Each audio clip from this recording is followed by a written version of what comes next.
Hello everyone and welcome again to psycho. पिछली video में हमने क्लास 11th फिजिक्स का चैप्टर यूनिट एंड मेजरमेंट से 20 क्वेश्चंस किए थे। आज की इस वीडियो में भी हम यूनिट एंड मेजरमेंट चैप्टर से 20 और क्वेश्चंस करेंगे। मैं कोशिश करूंगा कि हर एक चैप्टर से आपको 40 से 50 क्वेश्चन करवा दूं ताकि आपकी तैयारी को एक अच्छा खासा बूस्ट मिल जाए। आज के जो क्वेश्चन है उनका लेवल पिछले क्वेश्चंस की तुलना में आपको ज़्यादा मिलेगा। इस वीडियो में मैंने 2-3 क्वेश्चन ऐसे भी लिए जो जेई और नीट के एग्जाम में पूछे गए हैं, तो वीडियो बहुत ज़्यादा इंटरेस्टिंग होने वाली है। आपको वीडियो को शुरू से लेकर एंड तक देखना है।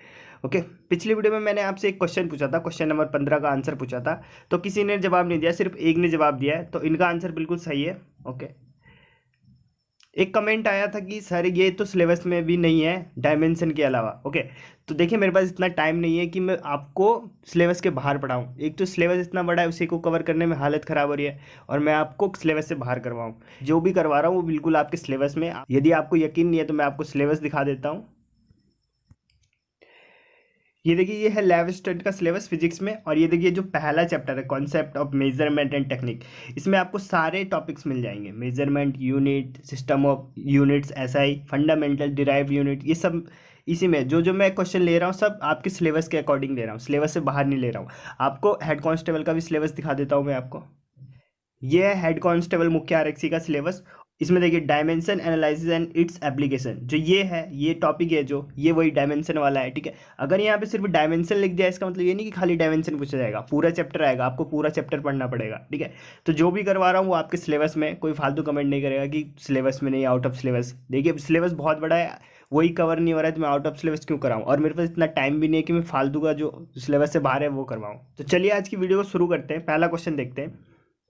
पहला क्वेश्चन है कि एक एंगस्ट्रॉम बराबर, एक एंगस्ट्रॉम में कितना होता है। पिछली वीडियो में मैंने आपको मिली, माइक्रो, नैनो और पीको और फर्मी के बारे में बताया था, लेकिन एंगस्ट्रॉम बताना भूल गया था। तो इस वीडियो में मैंने एंगस्ट्रॉम को ले लिया है। तो एक एंगस्ट्रॉम बराबर कितने मीटर होते हैं, तो एक एंगस्ट्रॉम बराबर होते हैं 10⁻⁻10 मीटर। ठीक है, 10⁻⁻10 मीटर। एंगस्ट्रॉम होता क्या है, एंगस्ट्रॉम किस चीज़ की इकाई है, तो लंबाई को मापते हैं हम। कौन सी लंबाई, वेवलेंथ, यानी कि तरंग दैर्ध्य को मापते हैं। लैम्डा को मापने के लिए हम किस यूनिट का इस्तेमाल करते हैं, तो एंगस्ट्रॉम का। एंगस्ट्रॉम को कैसे रिप्रेजेंट करते हैं, ए के ऊपर ऐसे जीरो लगा होगा, इसको बोलते हैं एंगस्ट्रॉम। ओके, और एक एंगस्ट्रॉम बराबर कितना होता है, 10⁻⁻10। ठीक है, और एंगस्ट्रॉम का उपयोग कहाँ करते हैं हम, लंबाई को मेजर करने में। कौन सी लंबाई, वेवलेंथ। ओके नेक्स्ट क्वेश्चन देखते हैं। नेक्स्ट क्वेश्चन है कि the unit which are obtain for the derived quantity are called. वे इकाइयाँ जो व्युत्पन्न मात्राओं के लिए प्राप्त की जाती है क्या कहलाती है, तो ऐसी यूनिट्स को हम क्या बोलते हैं, जो हम फंडामेंटल यूनिट से डिराइव करते हैं। फंडामेंटल यूनिट्स कितनी थी, 7। ठीक है, पिछली वीडियो में हमने डिस्कस किया था। अब इन 7 के अलावा जो हम दूसरे यूनिट बनाएंगे इनके हेल्प से, उन्हीं को बोलते हैं हम क्या, डिराइव्ड यूनिट, या फिर व्युत्पन्न इकाइयाँ बोलते हैं इसको। तो इसकी डेफिनेशन पूछी गई है। डिराइव्ड यूनिट क्या होता है, जिनको हम फंडामेंटल यूनिट की सहायता से बनाते हैं। जैसे कि लंबाई का क्या होता है, मीटर, ये क्या हो गया, एक फंडामेंटल यूनिट। लेकिन हमें बताना है वॉल्यूम का, तो वॉल्यूम का क्या होता है, मीटर क्यूब। ठीक है, वॉल्यूम यानी लंबाई गुना चौड़ाई गुना ऊंचाई होता है। ये भी लंबाई है तो मीटर, ये भी लंबाई है तो मीटर, और ये भी लंबाई है तो मीटर। तो meter into meter into meter क्या हो जाएगा, मीटर क्यूब। तो जो वॉल्यूम बना ये क्या है, डिराइव, और जबकि लंबाई जो मीटर होता है ये क्या होता है, फंडामेंटल यूनिट। तो इसको बोलते हैं डिराइव, जो हम फंडामेंटल यूनिट से डिराइव करके बनाते हैं उसे बोलते हैं डिराइव्ड यूनिट या फिर व्युत्पन्न इकाइयाँ। ओके, इसका आंसर हो गया सी। नेक्स्ट क्वेश्चन देखते हैं। नेक्स्ट क्वेश्चन है the smallest value that can be measure by the measuring instrument is called. तो पिछले वीडियो में हमने पढ़ा था इसे, जो सबसे कम वैल्यू मेजर कर सकता है कोई भी इंस्ट्रूमेंट, उसको क्या बोलते थे हम, least count. Least count, okay least count हमने पिछली वीडियो में डिस्कस किया था। ये लीस्ट काउंट क्या होता है, किसी भी इंस्ट्रूमेंट का मिनिमम वैल्यू होता है, इसके नीचे वो नहीं माप सकता, उसी को बोलते हैं लीस्ट काउंट। तो इसका आंसर क्या हो गया, कहाँ गया क्वेश्चन, तो इसका आंसर हो गया लीस्ट काउंट, यानी कि ऑप्शन नंबर बी सही हो गया हमारा। ओके नेक्स्ट क्वेश्चन है the most suitable instrument for measuring the size of an atom. परमाणु के आकार को मापने के लिए सबसे उपयुक्त उपकरण कौन सा है। को 4 उपकरण दिए हुए हैं, इनमें से बताना है कि यदि हम किसी परमाणु को मापना चाहते हैं उसके साइज को, तो किसका इस्तेमाल करेंगे। स्क्रू गेज का कर नहीं सकते, ऑप्टिकल माइक्रोस्कोप का नहीं करते, वर्नियर कैलिपर का भी नहीं करते, हम किसका उपयोग करते हैं, इलेक्ट्रॉन माइक्रोस्कोप। ओके यदि हमें किसी एटम के साइज को मेजर करना है तो हम कौन सा इंस्ट्रूमेंट यूज करेंगे, इलेक्ट्रॉन माइक्रोस्कोप। ओके इसका आंसर हो गया a. Next question the mass and volume of a body are इतना एंड इतना। ठीक है, आयतन और द्रव्यमान दे दिया हमें। The density of the material of the body is correct significant figure. हमें बताना है डेंसिटी सिग्निफिकेंट फिगर में बताना है, सार्थक अंक में बताना है उसका। तो देखिए एक फॉर्मूला मैं बहुत बार यूज़ कर चुका हूँ कि डेंसिटी बराबर क्या होता है, मास बाय वॉल्यूम, ये होता है। ठीक है, मास बाय वॉल्यूम होता है। हमें मास भी दे रखा है, वॉल्यूम भी दे रखा है, तो डेंसिटी निकाल लेंगे पहले। मास कितना दे रखा है, तो 4.237, ये दे रखा है 4.237, ओके। और वॉल्यूम कितना दे रखा है, 2.5। ठीक है, ये दे रखा है। यहाँ 2 जीरो लगाऊंगा, पॉइंट से पॉइंट कट जाएगा। जब इसको काटूंगा मैं, तो काटने के बाद कितना आएगा, आपका आएगा 1.6948, इतना आएगा 1.6948। ठीक है, लेकिन हमें सार्थक अंक में बताना है, तो हमें मोस्ट एक्यूरेट बताना है। तो आप कैसे कर सकते हैं, जैसे मैंने पिछले वीडियो में बताया था कि जो आपका आंसर आया उसे ऑप्शन से घटाना है और देखना है सबसे कम डिफरेंस कहाँ पे आएगा।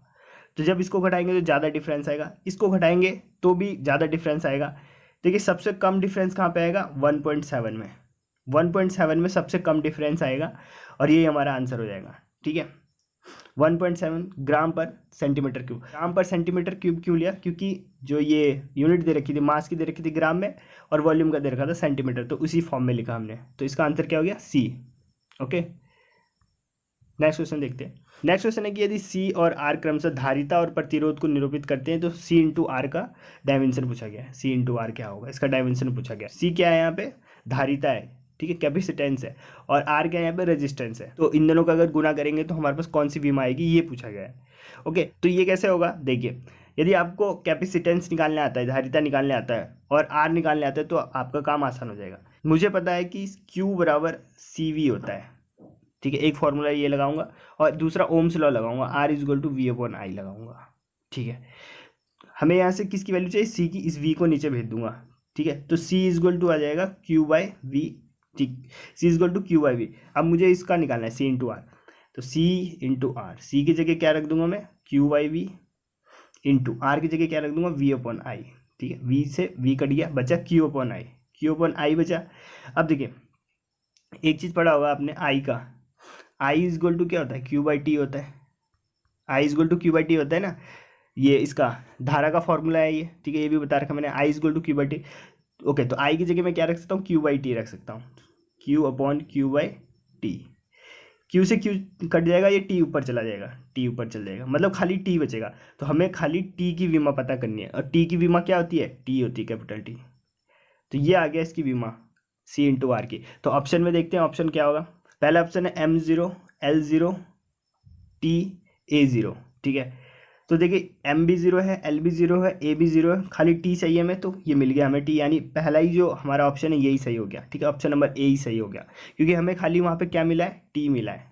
ओके, T मिला है, तो हमें खाली T की विमा लिखनी है। तो T की विमा किस में, खाली इसमें है, बाकी सब जीरो है, तो ऑप्शन नंबर ए हमारा सही हो जाएगा। ओके, नेक्स्ट क्वेश्चन देखते हैं। नेक्स्ट क्वेश्चन है कि surface tension of a liquid is 70 dyne per centimetre in MKS system, its value.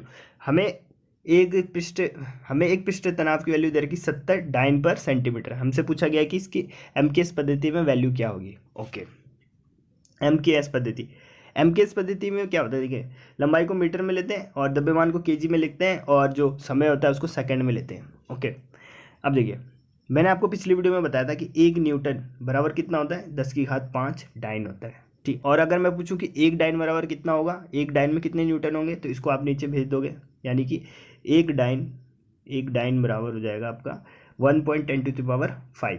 इसको ऊपर ले जाऊंगा तो ये हो जाएगा 10⁻⁻5, यानी एक डाइन में इतने न्यूटन होते हैं। हमसे पूछा गया 70 डाइन, तो 70 से इंटू कर देंगे, यानी 70 × 10⁻⁻5। ठीक है, 1 जीरो ये है, यहाँ से 1 जीरो कम हो जाएगा, यानी कि ये वैल्यू क्या आ जाएगी, 70 इंटू ये वैल्यू आ जाएगी 7 × 10⁻⁻4, ये आ गया।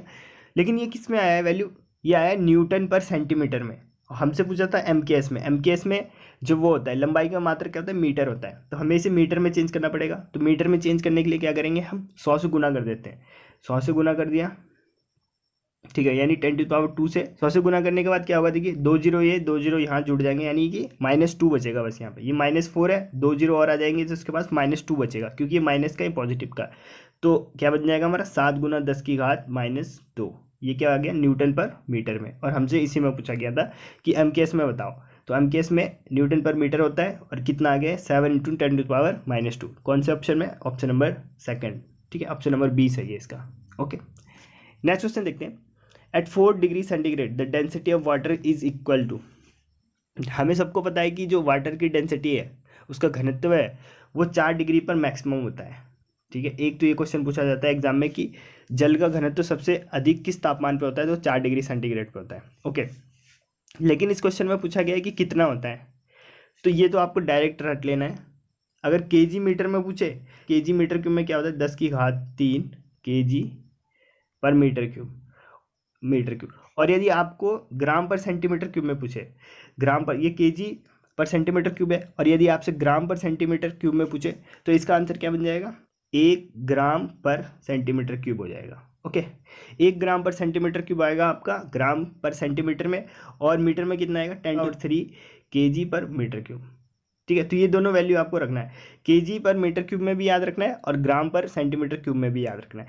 ग्राम पर सेंटीमीटर क्यूब में कितना होता है, 1 ग्राम पर सेंटीमीटर क्यूब होता है, और केजी मीटर में कितना होता है, 10⁻³ केजी पर मीटर क्यूब। ओके, तो ये होता है वाटर की डेंसिटी होती है कितने पे, 4 डिग्री सेंटीग्रेड पे, और यही है मैक्स वैल्यू है इसकी। सबसे ज़्यादा डेंसिटी इसी 4 डिग्री पे होता है, और कितना होता है, इतना होता है। ओके, नेक्स्ट क्वेश्चन है dimension of universal gravitational constant, सार्वत्रिक गुरुत्व नियतांक की विमा क्या होगी। सारे ऑप्शन गलत है। गलत क्यों है, क्योंकि हम जब भी विमा लिखते हैं, तो हम उसे बड़े वाले ब्रैकेट के अंदर लिखते हैं। ओके, यहाँ पे किसी में बड़े वाला ब्रैकेट नहीं लगा तो वैसे ही गलत है। ठीक है, लेकिन अगर मैं समय बड़ा वाला ब्रैकेट लगा दूँ तो तब कौन सा होगा आंसर। यूनिवर्सल ग्रेविटेशनल कांस्टेंट की विमा क्या होती है, ये मैंने उस टाइम भी बोला था कि बहुत ज़्यादा इंपॉर्टेंट है। जब मैं ये वाला लेक्चर ले रहा था तभी मैंने बोला था कि ये बहुत ज़्यादा इंपॉर्टेंट है, इसको याद कर लेना। तो इसकी विमा क्या होती है, यूनिवर्सल ग्रेविटेशनल कांस्टेंट की, m⁻⁻1 L³ T⁻⁻2। ठीक है, m⁻1 m⁻⁻1 L³ और T⁻⁻2 किस में दिख रहा है आपको, ये ऑप्शन नंबर सेकंड में दिख रहा है, तो ऑप्शन नंबर सेकंड इसका राइट हो जाएगा। ओके, नेक्स्ट क्वेश्चन है, और इस क्वेश्चन पे 95% बच्चे गलत कर सकते हैं। ठीक है, 95% बच्चे गलत करेंगे। देखिए कैसे, हमसे पूछा गया है कि ये है एक विमा और एक ये विमा, इन दोनों को अगर जोड़ दें तो क्या आएगा। ठीक, क्या आएगा बताइए। गलती क्या करते हैं बच्चे, इन दोनों को जोड़ देते हैं, बोलते हैं ये भी सेम है, ये भी सेम है, यानी कि 2ml T⁻⁻1 बन जाएगा ये, और इस पर टिक करके चले जाते हैं, जो कि गलत है। ठीक, मैं आपको एक एग्जांपल देता हूँ। मैंने बोला कि एक थैले में 5 kg आलू है, दूसरे में भी कितना है, 5 kg आलू है। ठीक है, अब मैंने बोला दोनों को मिला देना है एक तीसरे थैले में, तो कितना हो जाएगा, 10 kg आलू हो जाएगा। ठीक है, तो जो ये यूनिट है, ये तो यूनिट वही रह रही है ना, यूनिट तो चेंज नहीं हो रहा। यूनिट में 2 थोड़ी ना लग जा रहा है यहाँ पे कि 10 × 2 kg, ऐसे नहीं लग रहा है ना। यूनिट तो यूनिट ही रहेगा, यूनिट चाहे कितने भी उसमें इंटू करें, जोड़े घटाएं, कुछ भी करें, जो उसकी यूनिट है वो वैसे रहेगी। और डायमेंशन हमें पता है कि यूनिट की जो पावर होती है, जितनी पावर होती है उसी को हम डायमेंशन बोलते हैं, विमा बोलते हैं। ओके, तो जब हम इन दोनों को जोड़ेंगे तो इतना ही आएगा, सेम इतना आएगा, तो इसका आंसर क्या हो जाएगा, option number B. Option number B इसका सही है। कारण बता दिया मैंने, क्योंकि ये क्या होती है, यूनिट होती है, और यूनिट कभी भी जुड़ती घटती नहीं है। जो उसका कांस्टेंट वैल्यू होता है ना आगे, वो जुड़ता घटता है, यूनिट जो रहेगा वही रहेगा यूनिट। ओके, तो यहाँ पे ये, और जो विमा होती है वो क्या होती है, जो यूनिट होती है हमारी इकाई, उसकी पावर होती है, उसकी घात होती है, डायमेंशन, तो ये भी उतना ही रहेगा। ओके, तो इन दोनों को जब जोड़ेंगे तो यही आएगा। ओके, तो इसका ऑप्शन नंबर बी सही हो जाता है। नेक्स्ट क्वेश्चन है, the damping force on an oscillator is directly proportional to the velocity, the unit of constant of proportionality are. ठीक, देखिए हमसे बोला गया है कि एक वो है, फोर्स लग रहा है कोई, ठीक, अवमंदन फोर्स लग रहा है, और जो ये फोर्स है वो डायरेक्टली प्रोपोर्शनल है, किस, डायरेक्टली प्रोपोर्शनल यानी समानुपाती है किस चीज़ के, वेलोसिटी के। तो लिख देते हैं, जैसे फोर्स है तो फोर्स को एफ लिख दिया, ये डायरेक्टली प्रोपोर्शनल किसके, वेलोसिटी के। अब मैंने बोला है आपको कई बार कि जब भी हम प्रोपोर्शनल का साइन हटाते हैं और वहाँ इक्वल लगाते हैं तो एक कांस्टेंट आता है वहाँ पे, तो इसकी जगह हम कोई सा भी कांस्टेंट ले लेते हैं, जैसे के ले लिया, के वी। हमें इसी कांस्टेंट का वो बताना है, इकाई बताना है। ओके, तो इस वी को मैं नीचे भेज देता हूँ, तो के इक्वल टू क्या हो जाएगा, F/V। ठीक है, सबकी इकाई रख देते हैं यहाँ पे। फोर्स क्या होता है, force F equal to M A होता है, एम ए होता है ना, F equal to M A. ठीक है, तो एम की जगह क्या लिखूंगा मैं, kg, ए की जगह क्या लिखूंगा मैं, मीटर पर सेकंड स्क्वायर। ठीक है, इसको मिटा देता हूँ, एफ बाय क्या आया था, वी। देखिए एफ की क्या होती है, kg मीटर पर सेकंड स्क्वायर, और वेलोसिटी का क्या होता है, मीटर पर सेकंड, मीटर पर सेकंड। ओके, अब देखिए मीटर से मीटर कट गया, मीटर से मीटर कट गया, अब बचा क्या है यहाँ पे, देखिए kg बचा है ऊपर में, और इसके साथ बचा है s-2, नीचे क्या है s-1 बचा है। इसको ऊपर ले जाऊंगा तो ये प्लस का हो जाएगा, यानी क्या हो जाएगा kg इंटू s-2 ऑलरेडी था वहाँ पे और एक s और आ जाएगा। अब ये माइनस का 2 है, ये माइनस का 2 है, उसमें से एक घटाएंगे तो क्या बचेगा, एक बचेगा माइनस का एक, यानी कि kg सेकेंड इनवर्स ये बचेगा। ये भी इसको बोल सकते हैं kg पर सेकेंड, ये बचेगा। ठीक है, और ये किस में हमारा ऑप्शन नंबर सी में, तो ऑप्शन नंबर सी हमारा राइट हो जाएगा। ओके, नेक्स्ट क्वेश्चन है कि a screw gauge has least count. ठीक है, लीस्ट काउंट कितना होता है स्क्रू गेज का, ये 0.01 mm and there are 50 division in its circular scale. जो इसकी स्केल है उस पर 50 खांचे बने हुए हैं। ठीक है, the pitch of the screw gauge, pitch पूछा गया है, तो यहाँ पे मैं आपको एक फॉर्मूला बता देता हूँ जिससे आप लीस्ट काउंट निकाल सकते हो, पिच निकाल सकते हो, नंबर ऑफ डिवीजन निकाल सकते हो। ठीक, वो फॉर्मूला क्या होता है, least count is equal to pitch upon number of division. इस फॉर्मूले को आपको याद कर लेना है। ठीक है, least count is equal to pitch upon number of count. Pitch क्या होता है, जैसे मैं आपको एग्जांपल देता हूँ, ये स्केल है। ठीक है, 15 सेंटीमीटर वाला स्केल है, इसमें ना खांचे बने होंगे, ऐसे खांचे, दो खांचों के बीच की जो दूरी होगी ना उसी को बोलते हैं पिच। दो खांचों के बीच की दूरी जितनी भी होगी उसको बोलेंगे पिच, सबसे छोटी दूरी। जैसे 10 mm की अगर स्केल है, उसमें 10 खांचे बने हुए, तो हर एक खांचा कितनी दूरी पे होगा, 1 mm पे होगा। तो जो एक हो गया, ये दो खांचों के बीच की दूरी क्या है, 1, तो ये क्या हो गया, इसका पिच हो गया। ओके, तो देखिए इसी फॉर्मूले में लगाते हैं, आंसर आ जाएगा। देखिए फॉर्मूला क्या बताया मैंने, L C is equal to pitch by division, number of division. ठीक है, हमें पिच निकालना है, इसको इधर भेज देता हूँ एल सी के बाद।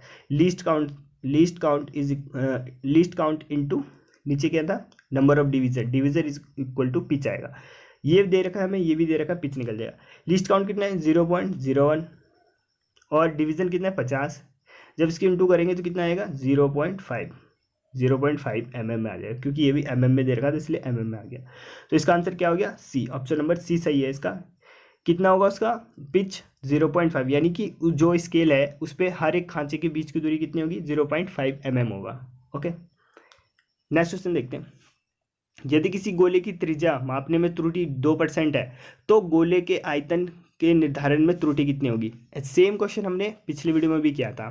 ठीक है, वहाँ पे हमने क्या लिया था, क्यूब लिया था, घन लिया था। यहाँ पे आ गया आपका स्फीयर।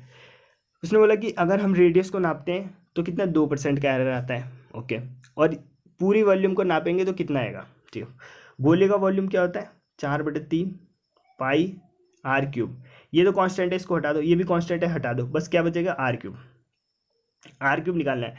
तो जब भी जितनी पावर होगी, मैंने क्या बोला था, उतनी बार जोड़ देना। ठीक है, जैसे क्या बोला था मैंने, del are by R plus del are by R plus del are by R, ये आ गया। ये बोला था जोड़ने के लिए। अब इन दोनों को जोड़ेंगे तो क्या आ जाएगा, हम निकाल के आ रहे हैं वॉल्यूम में, तो वॉल्यूम क्या होगा डेल वी बाई वी, ये निकाल रहे हैं हम, ये आ जाएगा 3 गुना del are by r. Okay, del are by r की वैल्यू दे रखी है उसने, कितनी 2%, वो रखा ना रेडियस को मापने में इतने परसेंट की आती है, तो इस पूरे की वैल्यू उसने दे रखी है 3 गुना 2%, ये दे रखा। तो 3 दूनी कितना हो जाएगा 6% आएगी टोटल उसके वॉल्यूम को मेजर करने में। तो ऑप्शन नंबर हमारा डी सही हो जाता है। ओके, नेक्स्ट क्वेश्चन है कि if the dimension of physical quantity are given by MALBTC then the physical quantity will be. देखिए ऑप्शन दे रखे हैं हमें कुछ, और ये दे रखा है MALBTC। हमें बोला गया कि इसमें A, B और C की वैल्यू रखना है ऑप्शन की सहायता से, और बताना है कि वो क्वांटिटी है क्या, वेलोसिटी है, एक्सेलरेशन है, फोर्स है, या फिर प्रेशर है। ओके, तो ऑप्शन के थ्रू करते हैं। पहला वाला चेक करते हैं, A की जगह 1 रखें इसमें, और ये पावर है। ठीक है, M की पावर A है, ठीक है, L की पावर B है और T की पावर C, ऐसे करके लिखा हुआ है। ठीक है, तो ऑप्शन के थ्रू करते हैं। पहला ऑप्शन देखिए, पहला ऑप्शन क्या है, A की जगह 1 रखना है, यानी M के ऊपर कितना आएगा 1, फिर B की जगह कितना रखना है 0, तो L के ऊपर कितना आएगा 0, और T के ऊपर कितना आएगा -1। ठीक है, तो ये वेलोसिटी का है क्या, वेलोसिटी का क्या होता है, वेलोसिटी बराबर होता है डिस्प्लेसमेंट बाय टाइम। डिस्प्लेसमेंट क्या होता है L होता है, और टाइम ऊपर चल जाता है तो L की पावर -1। देखिए वेलोसिटी की क्या होती है बीमा, अभी वेलोसिटी की बीमा क्या होती है L T की पावर -1, ये होता है वेलोसिटी। तो ये तो हो नहीं सकता, पहला वाला कट गया, क्योंकि हमारा तो ये आ रहा है M की पावर 1 और T की पावर 1, तो ये वेलोसिटी की ये होती है, और हमारा ये आ रहा है, ये तो गलत हो गया। अब दूसरा देखिए एक्सेलरेशन वाला, ए की जगह एक रखना है यानी एम की पावर एक, बी की जगह भी एक रखना है एम एल की पावर एक, और सी की और टी सी की जगह दो रखना है टी की पावर टू। ये हो गया। और ये पूछ रहा है एक्सेलरेशन का, तो एक्सेलरेशन में मास आता ही नहीं, तो ये भी ऐसे भी कैंसिल हो गया, ये भी कैंसिल हो गया, ठीक है। अगर सिर्फ इतना आता इसका मतलब एक्सेलरेशन होता, क्योंकि एक्सेलरेशन का क्या होता है एल टी की पावर -2, ये होता है एक्सेलरेशन का, ठीक है। तो पहला ऑप्शन और दूसरा ऑप्शन दोनों कट गए। थर्ड देखते हैं फोर्स, एम की जगह 0 रखेंगे, ठीक है, और एल की जगह -1 रखेंगे और टी की जगह -2 रखेंगे। तो फोर्स का ये होता है क्या, फोर्स का ये भी नहीं होता, ठीक है, फोर्स का ये नहीं होता है। लास्ट ऑप्शन बच गया प्रेशर, तो यही हमारा सही होगा। ओके, प्रेशर का देखिए एम की जगह 1 रखा, एल की जगह -1 रखा और टी की जगह -2 रखा। और प्रेशर का होता क्या है एम एल की पावर -1 टी की पावर -2, यही होता है प्रेशर का, यानी कि ये मैच कर गया। तो हमारा ऑप्शन नंबर डी बिल्कुल सही है, ठीक है। आगे चलते हैं, नेक्स्ट क्वेश्चन देखते हैं। नेक्स्ट क्वेश्चन है कि which of the following dimension will be the same as that of time.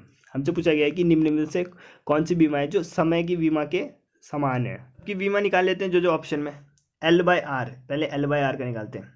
L की बीमा क्या होती है, देखिए एल की बीमा क्या होती है, एल की बीमा देखिए, एल की बीमा होती है एम एल की पावर 2 टी की पावर -2 और ए की पावर -2, ये होती है एल की बीमा, ठीक है। इसके नीचे अपॉन आर, आर की बीमा क्या होती है एम एल की पावर 2 टी की पावर -3 और ए की पावर -2, ठीक है। देखिए एम से एम कट गया, एल की पावर 2 से एल की पावर 2 कट गया, ठीक है। और बाकी जो बच गया, अच्छा ए की पावर -2 से ए की पावर -2 कट गया, ऊपर क्या बचा है देखिए टी की पावर -2, ऊपर बचा है टी की पावर -2 और नीचे बचा है टी की पावर -3। इसको ऊपर ले जाऊंगा तो ये प्लस हो जाएगा, यानी टी की पावर -2 इंटू टी की पावर टी की पावर +3 आ जाएगा, क्योंकि ऊपर जाके प्लस हो जाएगा। 3 में से 2 जाएगा, कितना बचेगा, खाली टी बचेगा। और टी किसका होता है, समय का ही होता है। तो किसके समान है, पहला ही वाला जो ऑप्शन हमारा वो सही हो जाता है, ठीक है। L/R की अगर हम बीमा निकालेंगे तो समय के बीमा के बराबर होगा, यही पूछा गया था, तो ऑप्शन नंबर ए सही हो गया। ओके, नेक्स्ट क्वेश्चन देखते हैं। नेक्स्ट क्वेश्चन है कि ये नंबर दे रखे हैं हमें कुछ, और इनमें हमें बताना है सार्थक अंक, ठीक है, सिग्निफिकेंट फिगर बताने या फिर सिग्निफिकेंट नंबर, ठीक है। तो देखिए निकालते हैं, देखिए इसमें कितने 1 2 3 4 5, इसमें तो 5 हो गए। ओके, इसमें देखते हैं इसमें कितना है, पॉइंट के इधर 0 होता है उसे काउंट नहीं करते, ये भी काउंट नहीं होगा, ये भी नहीं होगा, ये भी नहीं होगा। इसमें क्या है, बस 1 है, तो दूसरे वाले में 1 है, 5 1 5 1 ऑप्शन नंबर ए और ऑप्शन नंबर सी में है, तो ये दोनों तो कट गए। अब बचा आपका थर्ड वाली संख्या, इसमें है, इसमें देखिए 2.1 इंटू 10⁻³ इसमें कितने सार्थक अंक है, एक ये है और एक ये, 2 10⁻, जितने भी उसको काउंट नहीं करते हम सार्थक अंक में। ओके, तो इसमें कितने हो गए, 2, तो हमारा ऑप्शन नंबर कौन सा सही हो गया, ए, ठीक है। इसमें कितने हैं 5, इसमें कितने हैं 1 और इसमें कितना है 2, तो ऑप्शन नंबर ए सही हो गया। ओके, नेक्स्ट क्वेश्चन देखते हैं। ये क्वेश्चन मैंने आपको पिछली वीडियो में बताया था, रिपीट हो गया है क्वेश्चन। इसमें क्या करना था, मैंने आपको बताया था इन दोनों को घटा देना है और ये जो है प्लस माइनस के बाद इन दोनों को जोड़ देना है, आपका आंसर आ जाएगा। ओके, नेक्स्ट क्वेश्चन है कि there are 20 division in 4 centimeter of main scale. Okay, the vernier calipers है 10 division, the least count of the instrument, least count पूछा गया हमसे। लीस्ट काउंट का फॉर्मूला क्या बताया मैंने आपको, LC बराबर pitch by number of division, ठीक है। पर यहाँ क्वेश्चन में हमें पिच तो दे ही नहीं रखा है, तो पिच पहले निकालेंगे। पिच कैसे निकालते हैं, देखिए जैसे कि कोई 15 सेंटीमीटर की स्केल है, ठीक है, और उसमें 15 खांचे बने हुए, तो अगर हम जितनी लंबी स्केल है उसमें जितने खांचे बने उससे अगर डिवाइड कर देंगे तो एक खांचे कितनी दूर पे वो पता चल जाएगा। तो 15 से काटेंगे तो 1 सेंटीमीटर, यानी हर एक खांचे के बीच की दूरी कितनी है, 1 सेंटीमीटर, इसको बोलते हैं पिच। तो पिच निकालने के लिए क्या करेंगे, जो स्केल है हमारा वो कितना लंबा है उसमें डिवाइड कर देंगे, किससे, जितने उसमें खांचे बने हुए यानी कि डिवीजन बने हैं। ओके, तो यहाँ पे देखिए क्वेश्चन में है 20 डिवीजन है 4 सेंटीमीटर का स्केल, तो 4 सेंटीमीटर का तो स्केल हो गया, इसमें टुकड़े कितने 20, 4 पंजे 20, 1/5 आ गया पिच। पिच की वैल्यू कितनी आ गई 1/5, तो हम लीस्ट काउंट वाले फॉर्मूला लगा देते हैं, यानी पिच बाय डायमेंशन में। ओके, पिच की जगह रख देंगे 1/5 और डिवीजन कितने हैं इसमें, 10 डिवीजन ही है वर्नियर कैलिपर्स में, 10, ठीक है। ये 5 इसके नीचे आ जाएगा, 50 हो जाएगा, यानी 1/50, 50 से इसको काटेंगे तो कितनी बार में जाएगा, 0.02 सेंटीमीटर, ठीक है। ये आ गया हमारा लीस्ट काउंट, यानी ऑप्शन नंबर डी सही हो जाता है हमारा, ठीक है। लीस्ट काउंट के लिए क्या करना है, पिच बाय जितने भी डिवीजन है उसमें। ओके, नेक्स्ट क्वेश्चन देखते हैं। नेक्स्ट क्वेश्चन है the equation of state of some gases can be expressed as Van der Waal equation. Van der Waal की समीकरण दे रखी जो कि क्या है, ये होती है और इसमें बता रखा है कि पी क्या है, प्रेशर है, वी वॉल्यूम है, टी क्या है, टेम्परेचर है, और ए बी आर ये क्या है, तीनों कांस्टेंट है। तो हमसे पूछा गया कि डायमेंशन पूछा गया हमसे ए की वी वहाँ पूछी गई है। तो देखिए इस क्वेश्चन को कैसे करते हैं। सबसे पहले देखना है आपको कि जो पूछा गया है वो कहाँ पर है। जैसे ए पूछा गया है तो इस इक्वेशन में ए कहाँ पे, इस वाले डिब्बे में। सिर्फ इस वाले डब्बे को लेना है और इसके इक्वल कर देना है 0, यानी कि P plus A Y V ये लेना है आपको, और इक्वल टू क्या कर देना है 0। ठीक है, इसको उधर भेज देता हूँ मैं। ठीक है, P equal to A Y V minus A Y V आएगा, लेकिन मैं इसमें मॉड लगा दूंगा। आपको भी ऐसे करना है, मॉड लगाना है। मॉड लगाने से क्या होता है कि जो माइनस वाली वैल्यू होती है वो प्लस में हो जाती है। ठीक है, मॉड लगा दिया मैंने, इसको इधर हो गया। ए की वैल्यू निकालनी है, वी को मैं इधर भेज देता हूँ। तो हमारे पास क्या आ गया है, हमारे पास आ गया a is equal to p into v. ठीक है, a is equal to p into v आ गया। पी की वी मान रखेंगे और ये वी स्क्वायर है, सॉरी वी स्क्वायर, इसकी वी मान रखेंगे दोनों की, और हमारा आंसर आ जाएगा। ठीक है, तो हमें ए की वी मान पता करना है। पी की वी मान क्या होती है, अभी पीछे डिस्कस किया, एम एल की पावर -1 टी की पावर -2, ये पढ़ा था हमने। और जो आयतन होता है यानी वी होता है, उसकी वी मान क्या होती है, एल की पावर 3।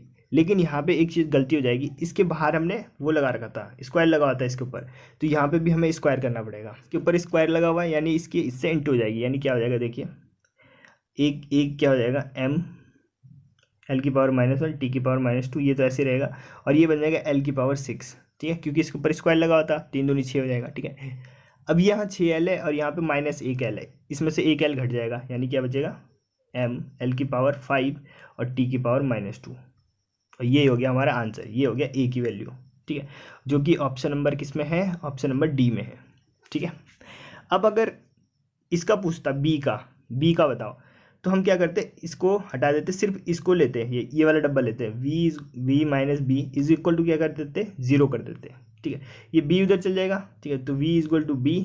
ठीक है, और वी की वैल्यू क्या होती है, वी की बीमा क्या होती है, एल क्यूब, अभी देखा हमने। तो बी की बीमा क्या आ जाएगी, एल क्यूब।